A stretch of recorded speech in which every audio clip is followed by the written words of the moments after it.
guys, it's me, and yeah, new area for me as it's been 2 weeks since I've been to see Fantastic Beasts: The Crimes of Grindlwald, and yeah,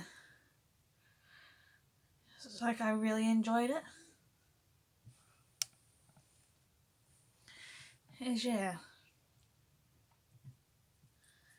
It's something that's it was a lot darker than the first. Yeah, so spoiler alert. Yeah. Sorry I didn't do the news last night as yesterday was so productive. It's kind of a little out of it even when I was kind of filming it, like yesterday's clip.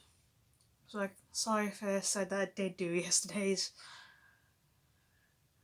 news for yesterday in the clip I did for yesterday for this week's uni video. Sorry about that, but it's like it was kind of a little out of it to say the least. But yeah, back to Fantastic Beasts. I really enjoyed it as it's where it's what I like the fact that you got to know a couple of people like in greater detail. And yeah, spoiler alert for the second time in a video. And yeah, here goes. And actually, considering my mum, stepdad, me, and my brother have all seen it, considering we're all at the age where we are allowed into cinema. See it as it's like a 12.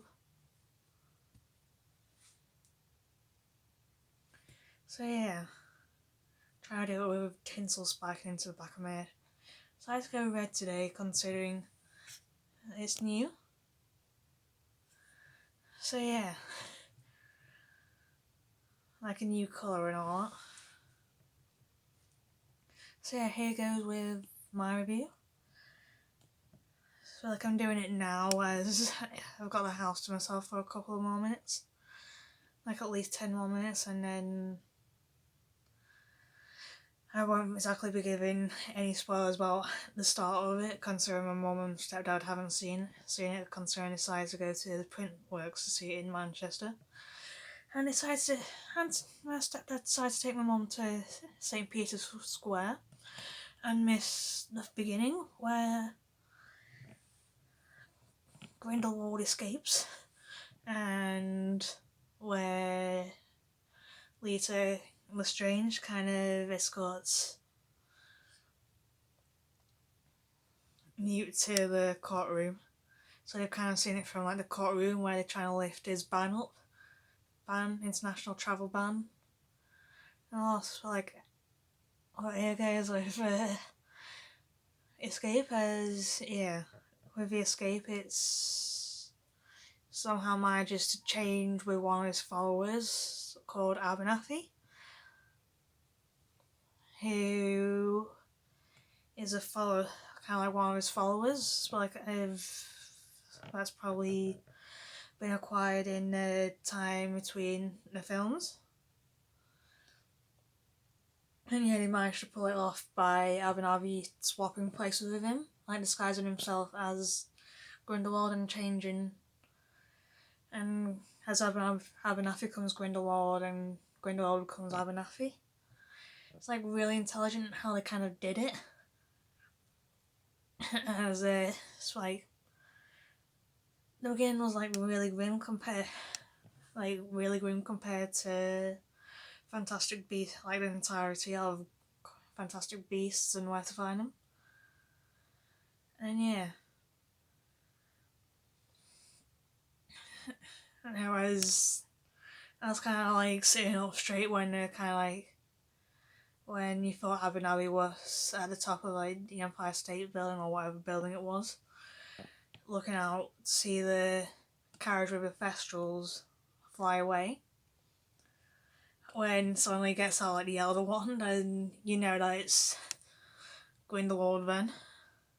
As it's like, for Harry Potter fans, but like, you know that Dumbledore kind of won it off Grindelwald in like the massive duel they had. It's like I really want to see that massive jewel now. And yeah, it's like as it kind of apparates to the carriage. I was about to come up with something else then, which was completely off topic. And then they kind of get rid of like a couple of auras protecting him. And I felt sorry for the guy that they threw out the carriage, even though he survived.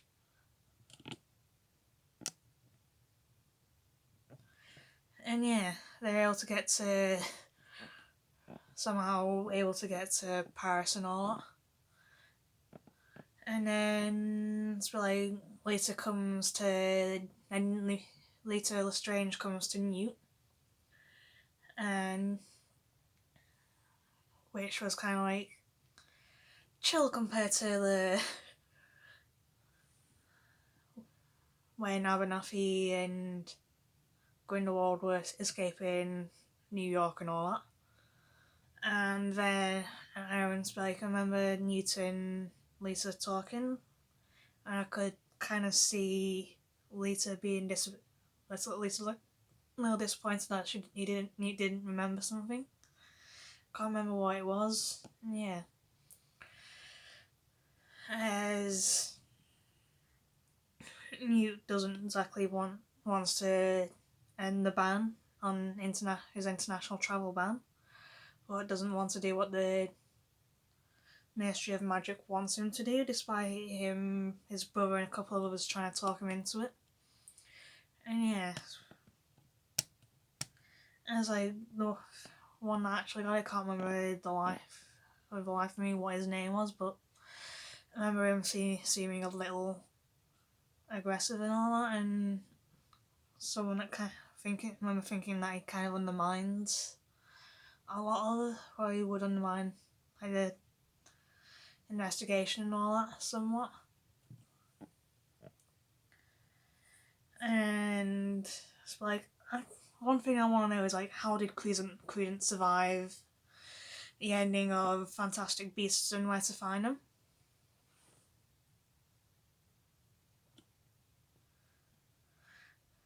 As it's a bit like, how specifically did he survive? As they've got like many questions about it. And yeah. I kind of find it when he got him, it's a bit like I kind of found Niffler, like little baby Niffler, is kind of cute. As you just kind of like the first one, you kind of see is like turning on the light on and off in the living room, where it's a little like, what's going on? And then you kind of see him eating like stuff in the chain from the lamp into his stomach, which was kind of like where you kind of store the shiny objects they find, like the gold objects and all. To be honest, the majority of it is gold and all that, or something of the like. And yeah, it's like, it's like a kind of like the helper is a helper in looking after the animals. In his that is somehow manages to fit in his basement. But I'm kind of thinking magic here, and with magic you can kind of create an infinite amount of space in the little bit of space you have. As yeah, the Kelpie horse thingy. It's like I thought it was kind of like riding it in the the lake at Hogwarts, but it was a little more like wondering, looks like just a place that kind of looks a little like Hogwarts, like at Hogwarts, as it was actually underneath his house. It's like, can't remember seeing it in the trailer and all that. It's like thinking that he might be doing something at Hogwarts with it, but nah. As he's kind of drawn away from his creatures and animals underneath in his basement or upstairs to where he finds Queenie and Jacob. Yeah, it's like I kind of like the fact that you kind of get to see the effects of the love potion a little bit more firsthand, as it's like I've had a feel of it in like Harry Potter and Half-Blood Prince, but it wasn't for like long, a few minutes if that, while this one was a little more 5 minutes, and you kind of went from the perspective like of Jacob Kowalski and from Newt and Queenie and all that. And yeah, it's just like it kind of adds to like how you kind of adds a bit more to like the Merope Gaunt. To add to it's like I was thinking of like Merope Gaunt and how she used it against Tom Riddle Sr. and marrying him and eventually having the infamous Tom Riddle or Lord Voldemort. And yeah, kind of after that, as Jacob comes off a love spell, love potion kind of thing, and yeah, get into a bit of an argument, and it all kind of ends up in Paris, where Grindlwald kind of kills a family, including like the little boy that a couple had, like a preferably married couple, as I know that it's kind of frowned upon even like 100 years ago in like the 1920s. It was kind of frowned upon to have like a child out of wedlock, and it's like I saw kind of like a video on it. It says that he kind of doesn't kill for the sake of killing, as he kind of gets rid of those he sees no use of. And yeah, as I felt like really sorry for the boy. Like you don't specifically see him die and all that, but you just see like a green flash, as you know that he kind of used the Vada Kedavra on the little boy.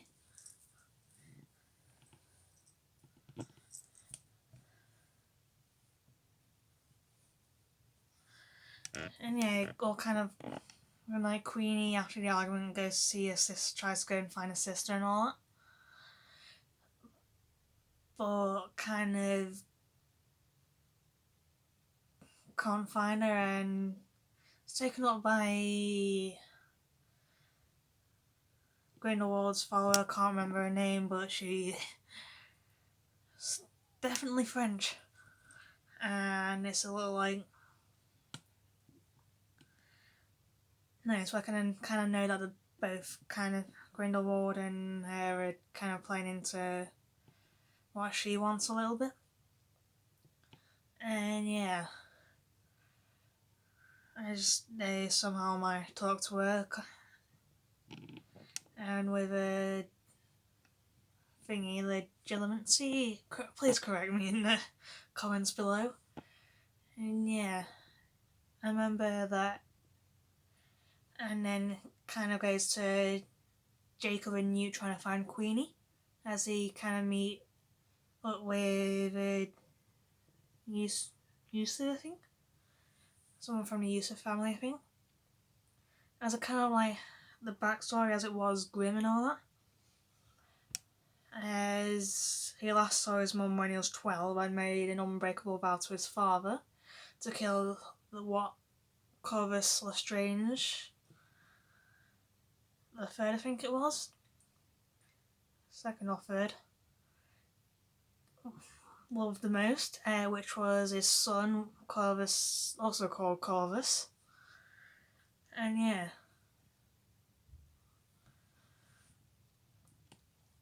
but with the backstory that Lisa kind of explains in the back in the graveyard later on. So she might have killed him inadvertently when she couldn't deal with him crying and all. And like her family tree in like a boat accident, like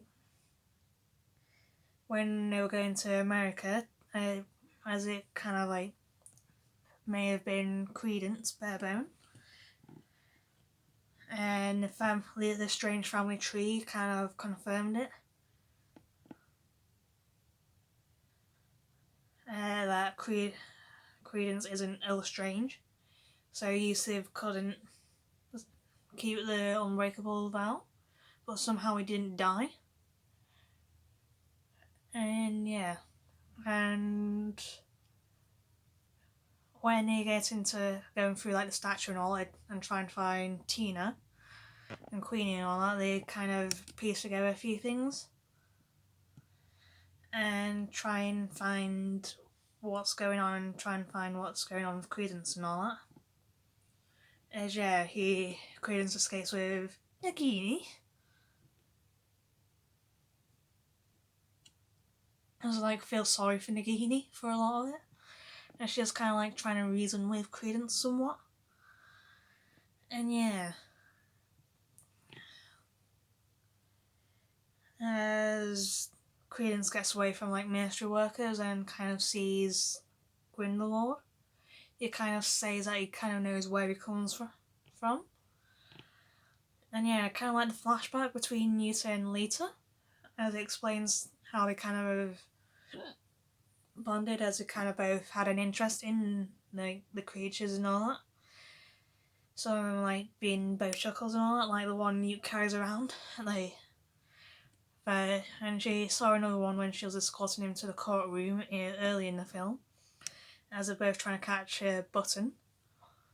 And yeah, they think they kind of both get to meet, and they kind of get into the French Ministry of Magic.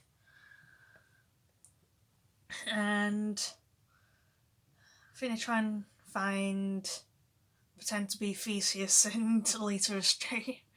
Theseus, Scamander, and Lita Lestrange somehow works for it, and I'm kind of questioning how it kind of got to that. But when Lita Lestrange actually gets in, after kind of ditching her husband, that Newt kind of apprehended a little earlier, and I was like, I was kind of laughing at it a little bit. It's a bit like when the woman with like the spirit animal of cats, I think is, I can't remember the specific name. And it's like I kind of like the fact that how they got out using like the Chinese demon thingy from above, can't remember that either. And it's like as they make it to the graveyard. And